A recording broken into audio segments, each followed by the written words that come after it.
Today is Friday, April 7th. We'll explain the government's review of how the American military left Afghanistan and why some lawmakers say that will not be the final word on it. Also, how a gun control protest cost 2 state lawmakers their jobs, and what the Supreme Court decided in a case about transgender athletes in school sports. Plus, NASA's helicopter on Mars reached more milestones. Tesla workers brought up some pretty big privacy concerns for Tesla drivers. And she's a centenarian, tattoo artist, and now cover model. Those stories and more news to know in today's episode. Welcome to The Newsworthy. All the day's news in around 10 minutes. Fast, fair, fun, and on the go. I'm Erica Mandy. Thanks so much for being here. You ready? Let's do this.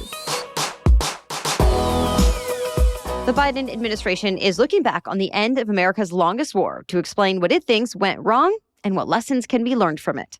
The White House released a summary of the long-awaited top-secret State Department and Pentagon reviews of the withdrawal from Afghanistan. One thing it admits is that the Biden administration could have done a better job explaining publicly that there were risks Afghanistan's government could collapse and that the Taliban could take over, which, of course, is exactly what happened. The White House says it struggled with how much to make public for fear that it would undermine the Afghan forces and government leaders who were in power at the time. But it says from now on, it's going to err on the side of more communication. But it did not take the blame for much else in the Afghanistan withdrawal. And a lot of it pointed the finger at the Trump administration for not doing enough to prepare and for giving the Taliban time to gear up for a takeover. It cites the agreement Trump reached with the Taliban back in 2020 that said American troops would have to be out by May of 2021. And it says during the presidential transition, the Trump team did not give the Biden team any plans for that withdrawal. In response, a Trump spokesperson accused the White House of trying to gaslight the American people for the withdrawal he called disastrous. And some Republican lawmakers have argued that it's not fair to blame Trump when this withdrawal did happen under Biden's watch. Now Congress is getting access to the full classified reviews, and lawmakers are doing their own investigation of the pullout. The U.S. Education Department has a new proposal it says will help protect transgender athletes in schools. It wants to update Title IX, and that's the rule that bans schools and certain programs like sports from discriminating against anyone because of their sex if the schools get federal funding. But until now, that's traditionally been based on someone's sex assigned at birth, though it's really up for interpretation. Well, this change would make it clearly illegal for schools to broadly ban transgender students from sports teams that align with their gender identities as well. Schools will still have some flexibility to ban certain transgender athletes, though, as long as they can prove there's a valid reason for it. In the last 3 years, at least 19 states have passed laws broadly banning transgender students from sports teams that don't align with their sex at birth. And even more are considering laws like that now. Supporters say they're all meant to protect fair play in women's sports. But this proposed Title IX change would make all of those policies illegal. The education secretary says it's about making sure all students are able to have a full school experience, including taking part in sports, without discrimination. Soon, the proposal will be up for public comment, but even that is just the first step in a long process to actually change the law. By the way, the Education Department's announcement came on the same day a case involving transgender athletes reached the U.S. Supreme Court, though the High Court decided not to get involved with this one. Other cases, though, from other states are still pending. Some lawmakers in Congress say they're going to consider tightening Supreme Court ethics rules. It comes in response to a report by the nonprofit news outlet ProPublica. It said for years, Justice Clarence Thomas accepted lavish vacations and private jet travel from a billionaire friend who's also a big Republican Party donor. And Justice Thomas did not disclose any of it on his annual financial disclosure forms. Though whether he should have depends on who you ask. So far, no comment from the justice, but the donor told ProPublica they really are just friends and he's never tried to influence Thomas on any legal or political issue. There's already bills up for consideration in Congress that would create formal ethics codes for the High Court. All right, we know there's more politics in today's episode than usual, but this next one is being called an extraordinary act of political retaliation. 2 Democratic state lawmakers were expelled from the Tennessee legislature by their Republican colleagues. They were voted out because in the wake of the Nashville school shooting, they took part in a protest calling for more gun control. 3 Democrats actually took part in that protest. The 3rd Democrat survived her vote, which quickly drew accusations of racism. The 2 lawmakers who were expelled were Black, while the one who held on to her job is white. Republican leadership said race was not a factor, but it was just that the white lawmaker was more subdued during the protest, while the black lawmakers actually led some of the chants. And with that, they say the lawmakers brought disorder and dishonor to the state capitol. In Washington, President Biden called the expulsions, quote, shocking, undemocratic, and without precedent. Now it's up to county commissions to pick replacements for the expelled lawmakers' seats until a special election can be scheduled.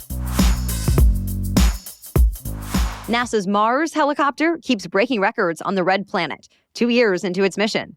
Remember, the Ingenuity chopper became the first powered flight on another planet back in February of 2021. Since then, the 4-pound robot has flown 49 flights. And on this latest one this week, it went faster and higher than ever before.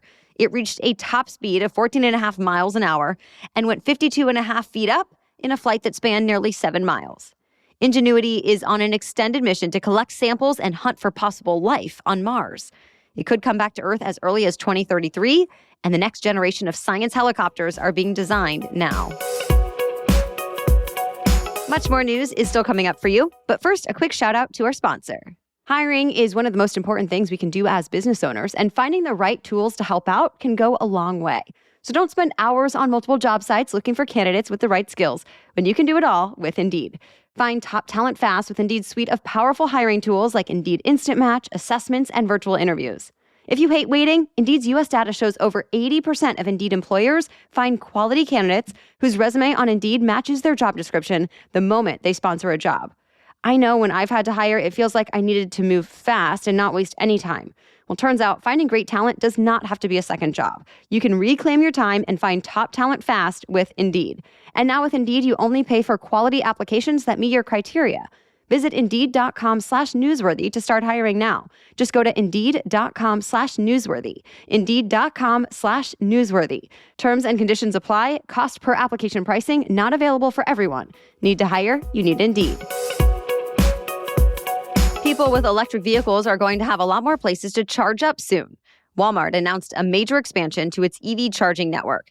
It's adding charging stations to thousands of Walmart and Sam's Club locations by the end of this decade. And the retail giant says charging will be available at a low price, though at this point it didn't get into any more specifics.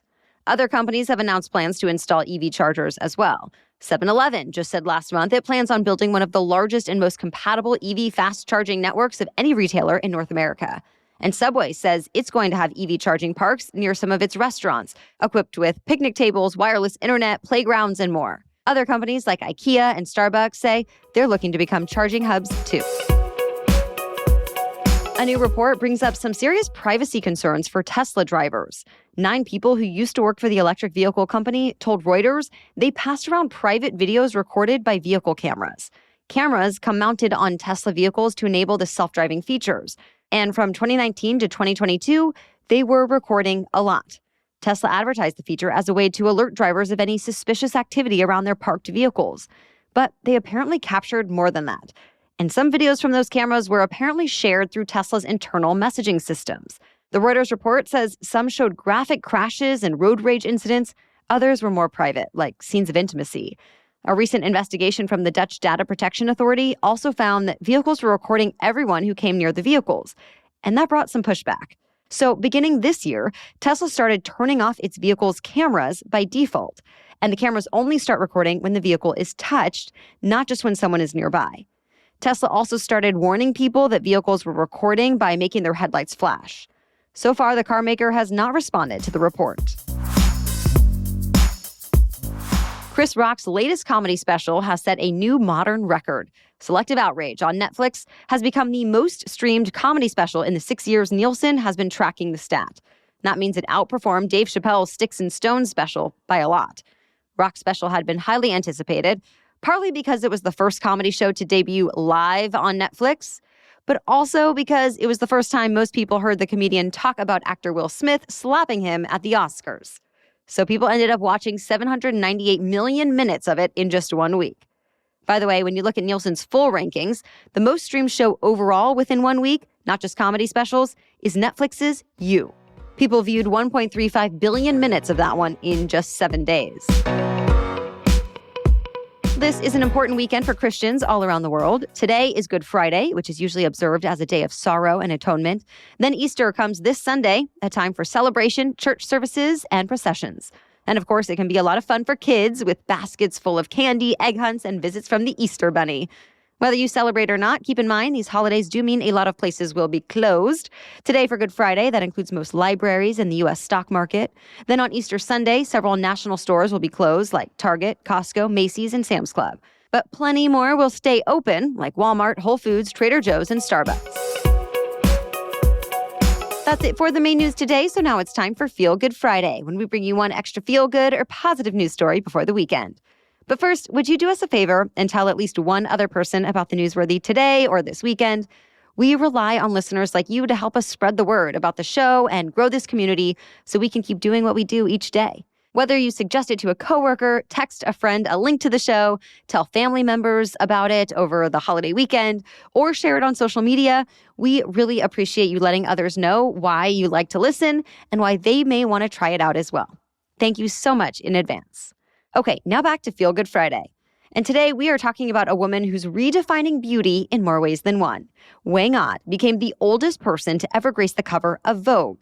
She's 106 years old and covered in tattoos. She's actually a tattoo artist from the Kalinga tribe in the Philippines. She is known around the world as the master of the art of traditional hand-tapped Filipino tattoos.